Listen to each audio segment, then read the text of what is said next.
जय भीम। जय भीम। मैं इतना छोड़ूंगा नहीं। और एक चीज और बताइएगा कि जिस आदमी ने बात कही है ना, उसके पुरखों ने वर्दी पहनी है। मेरे दादा ने, मेरे परदादा ने और मेरे पिता ने और मेरे परिवार के सब लोगों ने वर्दी पहनी है। ठीक, अगर आज के बाद कभी किसी ने ये कहा ना, खासतौर से जिसने बात कही है कि वो ऐसा कर देगा नीले पड़ने के साथ, तो उसको याद कराइएगा जाकर के। लोगों को दिमाग तेरा ठीक किया जाएगा यहाँ करके। वर्दी हम लोगों के लिए ना, हम लोगों के लिए है। वो अपने बाप के घर से टैक्स पैसे नहीं लेकर पैसा के लिए, हमारा टैक्स का पैसा जा रहा है उसके पास। ये आप LI की रिपोर्ट में मेंशन करके भेजिएगा। वैसे तो मैं जाऊंगा DIG से पूछने। देखिए, अपने समय आने पर मर जाओ और चाहे इस आंदोलन को लड़ते लड़ते मर जाओ, ये तय आपको करना है। हमने तो खुद इस रास्ते को चुना है। ये हमारे प्रदेश अध्यक्ष नीले पड़ने के जो लोग हैं, इनको कोई घर का नहीं गया, इन्होंने खुद ये रास्ता चुना डॉक्टर अम्बेडकर का। ठीक, और जब ये रास्ता चुना, इन सबको पता है कि कब किसके साथ कहीं कुछ भी हो सकता है। पुलिस ना जाने मुकदमे लगाएगी, दूसरे लोग मार देंगे, कुछ भी हो सकता है। महत्वपूर्ण बात कि बलात्कार करने वाला अगर आपके घर का भाई बेटा भी है तो भीम आर्मी का वो कट्टर दुश्मन है। अगर आपके घर के बच्चे ने वैसा किया है, किसी भी बेटे के साथ, भीम आर्मी को पता लगता है, तो भीम आर्मी उस परसेंट ताकत से विरोध करेगी। इसका कोई कंप्रोमाइज नहीं किसी। और बलात्कार करने वाले की कोई जाति नहीं होती। बलात्कार करने वाला बलात्कारी ही होता है। इस बात को सब दिमाग में सेट कर लो। एक बार को आपकी कोई जमीन छीन ले, आपका कोई घर छीन ले, तो चुप रह जाना। लेकिन जब कभी ये पता लगे किसी भी बेटी के साथ गलत हुआ है, तो रात को सोना मत। सुबह आंदोलन की तैयारी करना सरकार के खिलाफ, प्रशासन के खिलाफ, कि सुबह आंदोलन होगा कि सरकार और प्रशासन नहीं होगा। ये घटना गरीबों को कलंकित करने वाली घटना नहीं है। ये घटना यहाँ के प्रशासन को, यहाँ की सरकार को कलंकित करने वाली है कि एक नाबालिग बच्ची के साथ रेप होता है, उसको उठा के लेकर जाया जाता है, उसकी हत्या का प्रयास किया जाता है और चंद धाराएं लगा करके पूरा प्रशासन जोर लगा देता है कि वो लोग आखिर बच्चे तो बचे कैसे। और हम जैसे सामाजिक लोग जब आते हैं, आइयो छोड़िए, यहां कोई जवाब देने वाला नहीं है। रात हमारे साथी जो मेरे साथ रहते हैं, LIU के इंस्पेक्टर के लगातार फोन जा रहे थे कि हमने SC/ST एक्ट लगा दिया है, हम लगातार बड़ी जांच कर रहे हैं, अध्यक्ष जी को कहे ना आए। मैंने उनको कहा कि उनको समझाइए, मैं वहां कोई लड़ने थोड़े जा रहा हूं, या मैं वहां कोई किसी का मकान तोड़ने जा रहा हूं। नहीं, मैं तो उस परिवार को ताकत देने जा रहा हूं जिस बेटी के साथ ये हुआ, उसको लगे कि नहीं, उसके पीछे उसके भाई खड़े हुए हैं। लेकिन आज लज्जा महसूस कर रहा हूं कि अगर LIU के लोग भी झूठ बोलने लगे हैं, तो न्याय की मांग, सच्चाई की बात किससे करें? यहां कोई जवाब देने वाला नहीं है। 15 तारीख तक का समय है प्रशासन और सरकार का। 15 तारीख तक जो भीम आर्मी के कार्यकर्ताओं को आकर यहां अभद्र भाषा का प्रयोग करके गया, वो सस्पेंड। दूसरा, ये आप भी देखिएगा, ये बहुत सारे फोटो, अगर इन अपराधियों के संरक्षण में जो हथियार लेकर के साफ साफ दिख रहे हैं और प्रशासन मौन है, तो प्रशासन जवाब दे कि इन पर अब तक आर्म्स एक्ट लगा या नहीं लगा। ये सोशल मीडिया की फोटो है, मैं घर से नहीं लेकर आया। अब क्योंकि आप प्रशासन का कोई व्यक्ति जवाब देने वाला है ही नहीं, तो इसका सीधा सीधा मतलब यह है कि प्रशासन सिर्फ सरकार के दबाव में है। प्रशासन सरकार का काम करेगा, आपका नहीं करेगा। 15 तारीख को आगरा में आंदोलन शुरू होगा। सिर्फ इसके खिलाफ नहीं, बेटी के साथ गलत हुआ है, इसके खिलाफ कि प्रशासन सरकार से मिलकर उस बेटी को न्याय नहीं दिलाना चाहती है। मैं अपने एडवोकेट साथियों से भी कहूंगा कि अब तक इसमें SC/ST एक्ट नहीं लगा है, आप भी प्रशासन के खिलाफ कार्रवाई करें, पूछे कि ऐसा क्यों नहीं हुआ है। कानून में प्रावधान है इन बातों को पूछने का। आज जैसा कि मैंने पहले कहा, सम्मान नहीं तो कुछ नहीं। अगर प्रशासनिक व्यवस्था इतनी ढीली है कि इतनी बड़ी घटना के बावजूद उनके पास कोई जवाब नहीं है। उनके पास ये भी कहने के लिए नहीं है कि हमने इतने लोग जेल में दिए हैं और हमारी जांच यहां तक पहुंची है। तो आप समझिए कि वो विरोधी कितने ताकतवर हैं जो प्रशासन को घुटने पर लेकर आ गए हैं। और ये हमारे लिए लज्जा की बात बिल्कुल नहीं है।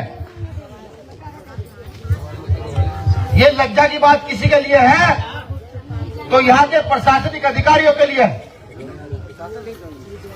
अब हमें इस आंदोलन को चलाना कैसे है? मैंने पहले कहा, सम्मान नहीं तो कुछ नहीं। अगर सम्मान के लिए लड़ नहीं सकते तो बिना लड़े तुम मरे हुए को समान हो। इससे अच्छा जाकर के मर जाओ तो ज्यादा बेहतर है। और अगर सम्मान का अंश बाकी है तो मेरे यहां से जाने के बाद, क्योंकि दिल्ली में भी 11 तारीख में बड़ा आंदोलन सम्मान के लिए है, जब आंदोलन की तैयारी करने जाओ तो 11 तारीख की भी जानकारी दो और साथ साथ आगरा में होने वाले 15 तारीख के आंदोलन की भी जानकारी दो। यहां जो और तमाम साथी दूसरे जिलों से आए हैं, इस मंडल के जिलों से आए हैं, एक एक दिन ड्यूटी आंदोलन में उनकी भी लगेगी। 11 के आंदोलन के बाद वो आएंगे एक एक दिन यहां 15 तारीख के आंदोलन में शरीक होने के लिए। और खाली हाथ नहीं आएंगे, ताकत के साथ अपने जिले से आएंगे यहां तक। प्रशासन रोकेगा, मैं जानता हूं। हो सकता है 2-4 मुकदमे भी लग जाए। अब क्योंकि पूर्वजों की व्यवस्था आगे बढ़ाई जाती है, अपने पिता की संपत्ति आगे बढ़ाई जाती है और भीम आर्मी आपको संपत्ति के नाम पर सिर्फ मुकदमे देती है। न्याय के लिए लड़ने वाले को न्याय के लिए लड़ो और मुकदमे लो। और ये मुकदमे हर नीला पन्ना डालने वाले को बिना शर्त के स्वीकार करने की आदत डाल लेनी चाहिए। जिनमें क्षमता हो न्याय के लिए लड़ने की वो इस आंदोलन में साथ रहे, और जिनमें क्षमता ना हो लड़ने की वो अपने परिवार का भरण पोषण करके परिवार को अच्छी शिक्षा देने दिलाने का काम करे। ये तो तय हो चुका है कि इस देश की बहुसंख्यक आबादी जो इस देश की व्यवस्था को चलाती है, उसे हर बार अपने सम्मान के लिए लड़ना पड़ता है। चाहे वो 2 अप्रैल का आंदोलन हो, सम्मान के लिए लड़ना पड़े, चाहे अभी पीछे गए कि 21 तारीख का आंदोलन हो, चाहे गुरु रविदास का दिल्ली का आंदोलन हो, चाहे इस देश में होने वाले बलात्कारों के खिलाफ एक मजबूत आंदोलन। तो ये भी समझ लीजिए कि ये आंदोलन फिर से आपको लड़ना पड़ेगा। भाई मैं बाबूजी का नाम फिर से भूल गया। अच्छा, मैं चाहूंगा बाबूजी तक खड़े हो जाएं। मुझे लगता है कि यहाँ जितने साथी बैठे हैं मिशनरियों में सबसे सीनियर है। सीनियर तो और भी साथी तमाम बैठे हैं, जैसे हमारे चित्तौड़ साहब हैं, मेरे सामने साथी बैठे हुए हैं। लेकिन मैं ये चाहूंगा इस आंदोलन को युवा लीडर नहीं करेंगे।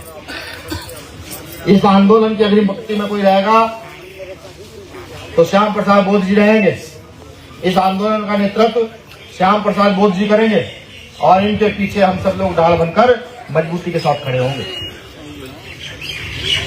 अगर आप इनके नाम से सहमत हैं तो अपने हाथों को खड़ा करके बता दीजिए। तो इस आंदोलन में हम सब इनके साथ रहेंगे। दूसरा, अब इस जानकारी का गांव गांव तक पहुंचना जरूरी हो गया है। आपको समय मिल रहा है आंदोलन में 10 दिन का। आप गांव गांव जब जाएंगे तो प्रचार प्रसार कहेंगे कि नहीं, अब आगरा सिटी में संवैधानिक दायरे में, यहां हमारे लीगल सेल के अध्यक्ष, मैं उनसे निवेदन भी करूंगा कि आप पहले से ही प्रशासन को भी अपना लेटर दे दें कि यहां भीम आर्मी आजाद समाज पार्टी की सभी विंगों का आंदोलन संवैधानिक दायरे में होने जा रहा है, जिसमें हम टेंट गाड़ कर, तंबू गाड़ कर, अपनी रोटी और आटा लेकर के वहीं बैठेंगे। सब लोग वहां चलेंगे और वहां रहेंगे। उसका प्री प्लान करके सबको दे दिया जाएगा। अब चूंकि मुझे नहीं लगता कि यहां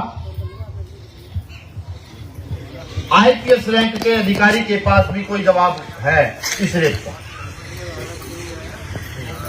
अब क्योंकि डीआईजी महोदय से समय लिया गया उन तक सूचना भिजवाई गई है। कमिश्नर साहब से कल हमने अपने साथियों से बात कराई तो उन्होंने कहा ठीक है कल आइएगा, मुलाकात की जाएगी, लेकिन माननीय कमिश्नर साहब भी फोन नहीं उठा रहे हैं। अब डीआईजी साहब मिलेंगे नहीं मिलेंगे मुझे नहीं पता, मैंने सूचना भिजवा दी है। उन्होंने भी समय के लिए 1 बजे से 2 बजे के बीच का समय दे दिया। यहां से जो हमारी कमेटी है मैं उसे लेकर डीआईजी साहब से मिलने के लिए जाऊंगा। मैंने फिर कहा कि मिल पाऊंगा नहीं मिल पाऊंगा मुझे नहीं पता, क्योंकि जब सब लोगों ने अपने नंबर बंद कर लिए हैं, यहाँ जो आईओ है वो इस घटना के विषय में बताने के लिए तैयार नहीं है, तो ये तो तय है कि बड़ा ओल झोल है, बड़े लोग इसके पीछे लगे हुए हैं। ठीक, लेकिन न्याय आसानी से नहीं मिलता, न्याय के लिए लड़ना पड़ता है। जब आप लड़ेंगे और आडंबर की व्यवस्था को, पूंजी की व्यवस्था को तार तार करेंगे तो ऑटोमेटिकली न्याय आपकी ओर बढ़ेगा। माननीय चित्तौड़ साहब ने बात और महत्वपूर्ण कही कि जिनकी सत्ता होती है वो 10वीं पास को इंस्पेक्टर बना सकते हैं। जैसे हमारे प्रधानमंत्री ने बिना एग्जाम पास किए संघ सेवा आयोग का एग्जाम पास किए यहाँ कलेक्टर और आईपीएस बनाने का काम किया। यही कहा आपने चित्तौड़ साहब? हाँ, हमारे प्रधानमंत्री ने ये काम किया। ये बात मैं इस बीच में क्यों बता रहा हूं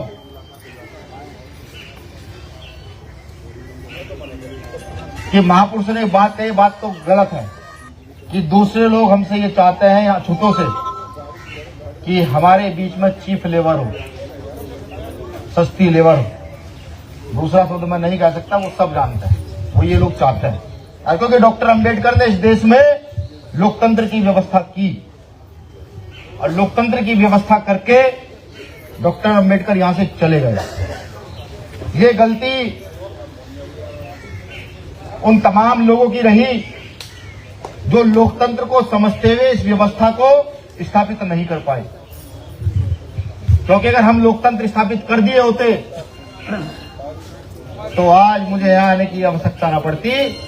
आज मुझे सिर्फ एक बार कहना पड़ता और यहाँ प्रशासनिक अधिकारी आते और पटर पटर करके सबको आपको बातों का जवाब देते, क्योंकि हम लोकतांत्रिक व्यवस्था से लगातार पिछड़ते जा रहे हैं। लोकतांत्रिक व्यवस्था का मतलब समझिए, जिसकी जितनी संख्या बारी उसकी उतनी हिस्सेदारी। इसका मतलब समझिए कि अगर आप अपनी हिस्सेदारी को बढ़ा करके अपनी ताकत जनसंख्या के आधार पर शोषित वंचित मेरा किसान वर्ग के लोग एकजुट हो जाए और यहाँ की सत्ता परिवर्तन छोड़िए, यहाँ की व्यवस्था परिवर्तन की ओर ध्यान दें। जब आप व्यवस्था परिवर्तन की ओर ध्यान देंगे तो सत्ता परिवर्तन हो जाएगी, और जब सत्ता परिवर्तन होगी ये तय उन लोगों पर करता है जो सत्ता चलाने वाले लोग हैं। क्योंकि आज भारतीय जनता पार्टी की सरकार है और इस सरकार में कागज में तो लिखा हुआ है बेटियों का साथ और बेटियों का विकास, लेकिन जमीन पर बेटियों का बलात्कार, बेटियों का सत्यानाश और बेटियों की जो दुर्दशा इस सरकार में है वो सब चीजें छुपी नहीं है। सीधा सीधा मतलब है कि जो रेप की घटनाएं हमारे साथ होती हैं इसके कहीं ना कहीं थोड़ी बहुत हिस्सेदारी हम भी है, जिम्मेदार हम भी है। क्योंकि हम एकत्रित होकर, इकट्ठा होकर अपनी व्यवस्था को जन्म नहीं दे पा रहे हैं, जो फूले साहब अम्बेडकर की व्यवस्था, जो बुद्ध रैदास नानक कबीर की व्यवस्था है। अब जिन्होंने रेप करना ही जिनकी हिस्ट्री रही हो तो वो रेप करेंगे, और जिनका इतिहास समानता का रहा हो वो समानता का राज स्थापित करेंगे। ये रेप पहली बार नहीं हुआ, ये हजारों सालों से लगातार होते आ रहे हैं, लगातार। ये तो पहले न्याय भी नहीं मिला करते थे।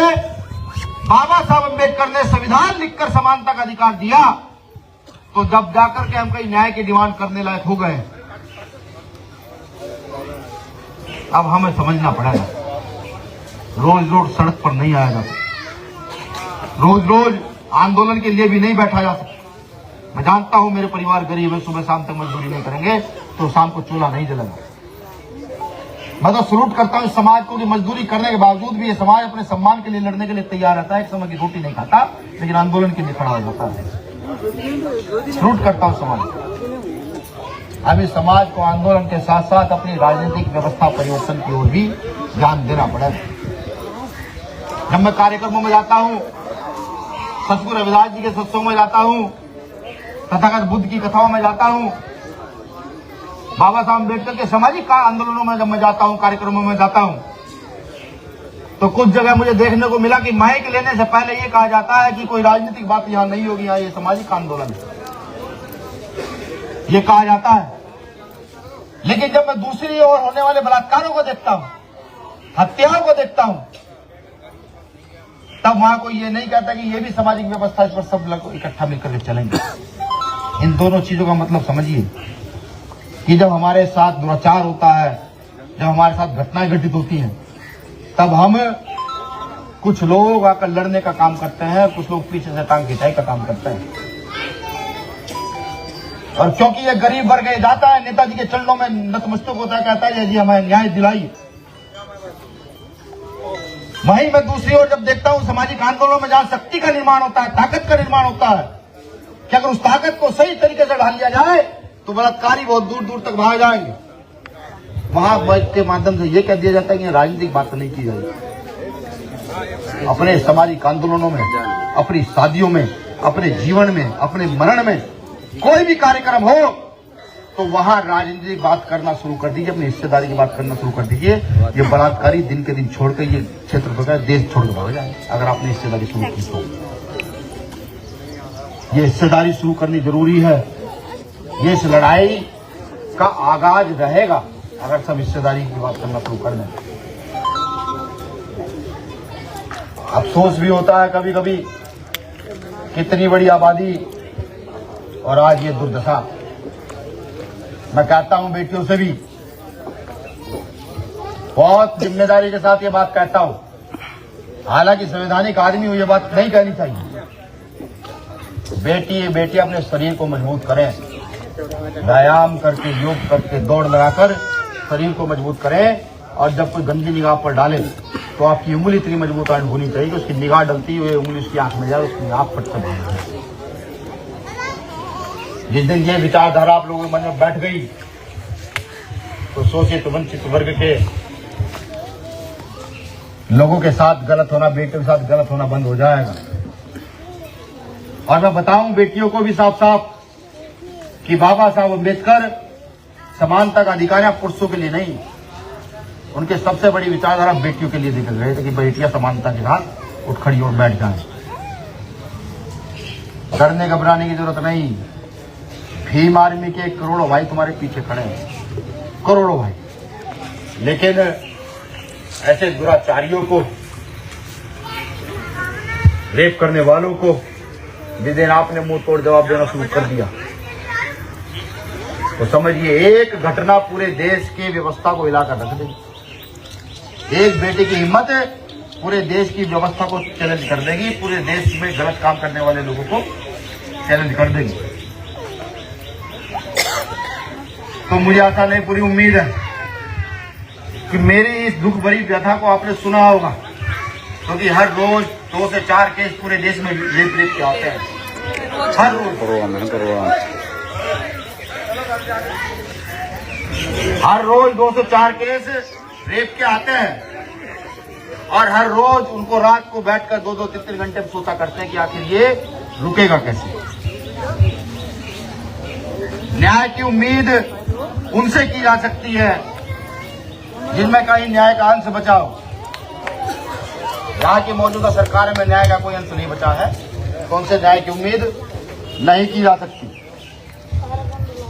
मुझे लगता है कि इस केस को जो देख रहे हैं माननीय सुरेश चंद्र सोनी जी यहाँ आ गए हैं, वो आ जाएं और इस केस की अपडेट को बताने का काम करें। मुझे लगता है कि सुरेश चंद्र सोनी जी यहाँ आ गए हैं, वो इस केस की अपडेट को बताने का काम करें, क्योंकि प्रशासन के कुछ साथियों ने, एलआईयू वालों ने मुझे ये बताया कि इससे स्टेक लग गया, उसका पूरा अपडेट दें। मैं थोड़ा अपडेट आपको भी कर दूं वकील साहब कि 15 तारीख तक अगर प्रशासन ने, सरकार ने इसमें सही उचित डिसीजन लेकर के व्यवस्था को आगे न बढ़ाया तो आज सब लोगों के लिए यहाँ हफ्ता भर, महीने भर आंदोलन की घोषणा कर दी गई है, ठीक, जिसमें यहाँ के सबसे सीनियर मिशनरी मोदी जी को वो कर दिया गया है। तो मैंने कहा भाई ज्ञापन टाइप हो गया है। तो इसके बाद जो है हम सब लोग डीआईजी साहब के पास चलेंगे, ठीक, अपने ज्ञापन के माध्यम से, क्योंकि यहाँ मुझे नहीं लगता कि किसी प्रशासनिक अधिकारी के पास कोई जवाब है। आप केस की अपडेट कर दीजिए और इसके बाद, क्योंकि हाँ समय बच गया है, 1:30 बजे का वहाँ समय लीजिए। शुक्रिया। जय भीम, जय भारत, जय संविधान। एक बात मुझे और हाथ खड़े करके बता दीजिए, जिसको आंदोलन से डर लगता है वो भी हाथ खड़ा कर ले, देखिए करो, कोई डरने की बात नहीं है।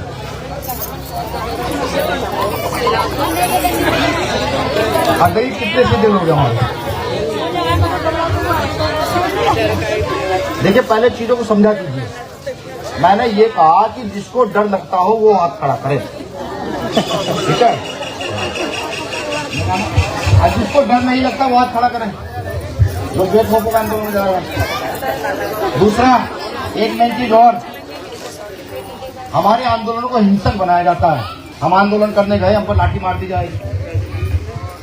ये आंदोलन हमें अपना पूर्णतः संवैधानिक रखना है। अगर एक लाठी भी किसी ने मार दी ना तो ठीक है भाई, मार दो, समझ लो, पलट का जवाब नहीं देना, क्योंकि ये आग्रह है, पलट का जवाब दिया जाता है, मैं जानता हूँ दे देते हैं, कोई ज्यादा बड़ी बात नहीं।